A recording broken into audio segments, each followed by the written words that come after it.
Now, what is happening in the nation of South Africa? We are seeing calls for the impeachment of the president Cyril Ramaphosa. What is happening here? We see this one here will be coming out. South Africans want the president to step down. Many South Africans have expressed their displeasure after Cyril Ramaphosa announced the easing of visa restrictions for Nigerians who are known to bring trouble wherever they go. Then we see all over X.com there is discussions and talk about Cyril Ramaphosa. One would write this one here: South Africans must take it to the streets like Kenya did and demand the resignation of Cyril Ramaphosa. Enough is enough. This guy is a sellout and will never put South Africans first. We can't fight here on Twitter and not go to union buildings. This guy must resign. Then we see this one here would post an image of the Kenya. Another one would write: Cyril Ramaphosa is the worst president in history post 1994. Retweet if you agree.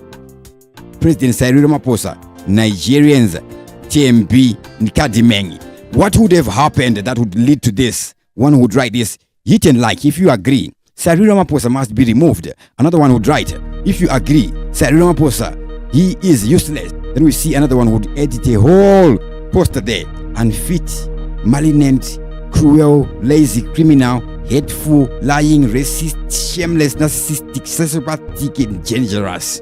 Okay. Then we see another one: Arthur J.K. Pamote write an open letter to President Cyril Ramaphosa. What does she say in this letter there?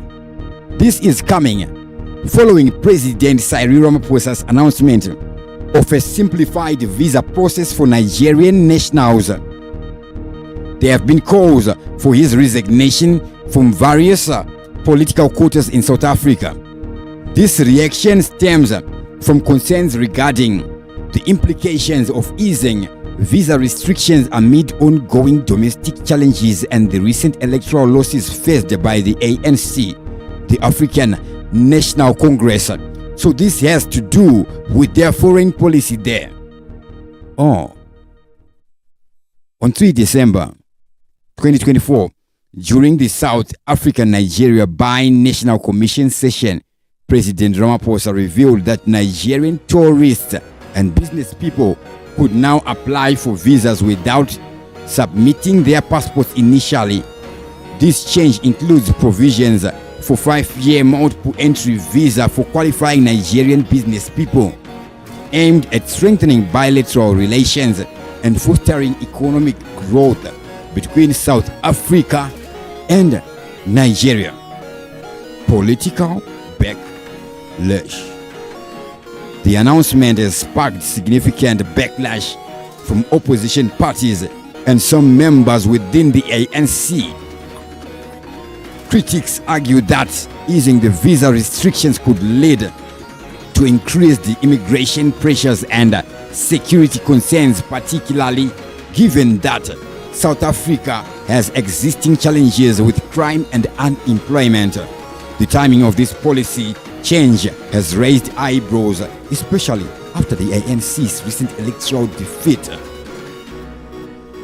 The ANC would lose its parliamentary majority for the first time in 30 years. Now, there's been calls for Cyril Ramaphosa's resignation.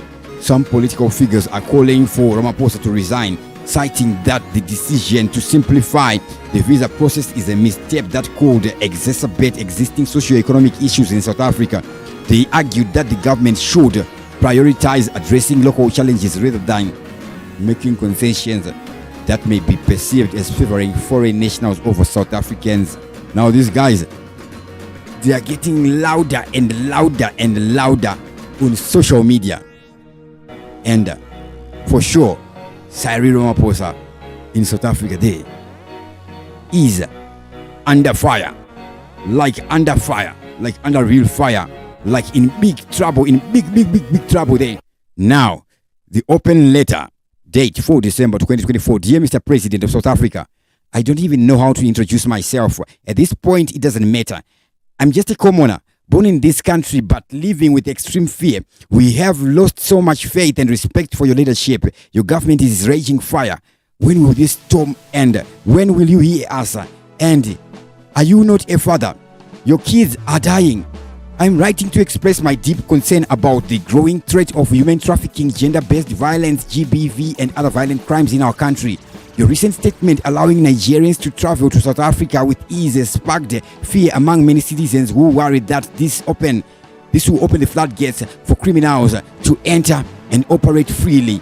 As you are aware, human trafficking is a serious issue in Southern Africa, with many victims being lured into forced labor, sexual exploitation, and many other forms of modern-day slavery. The fact that our country still struggles with high levels of GBV, hijackings, and rape adds to this sense of unease. Okay, I see what she's writing there.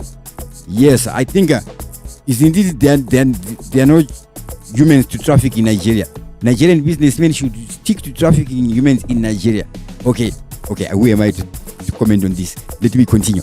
Furthermore, it's heartbreaking to see that our constitutional rights are not being protected and our communities continue to suffer from poverty and unemployment. The lack of job opportunities and the feeling of being ignored by the government have eroded our faith in your leadership. Mr. President, I urge you to reconsider your decision and prioritize the safety and well-being of South African citizens.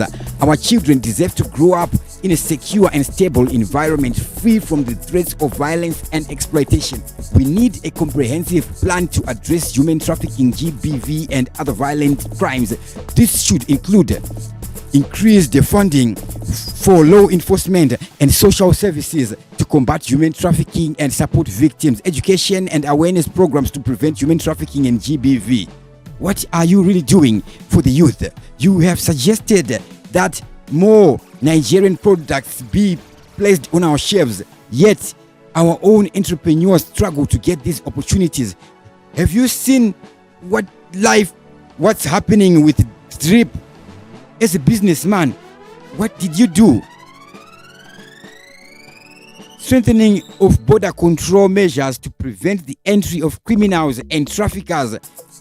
Improved coordination and cooperation between government agencies, civil society, and international organizations to combat human trafficking and GBV.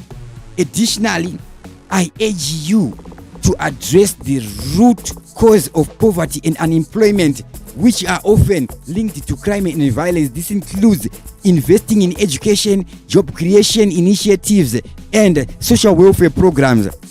I implore you to listen to the concerns of your citizens and take concrete actions to protect our rights and ensure our safety. We deserve a government that prioritizes our well-being and takes decisive actions to address the challenges we face. I am heartbroken, but equally aware of the dangers you refuse to address. Everyday kids are living out. These are boards and drugs are coming in. Have you not seen the human trafficking crisis? Do you not understand the risks you have created for your agenda with Nigeria? When will we matter? Are you not a father? What about us? I have nothing more to say, but you have killed us. Stop and look at the state of this country. As a father, politics aside, call that family meeting and address us. Sincerely, Jackie.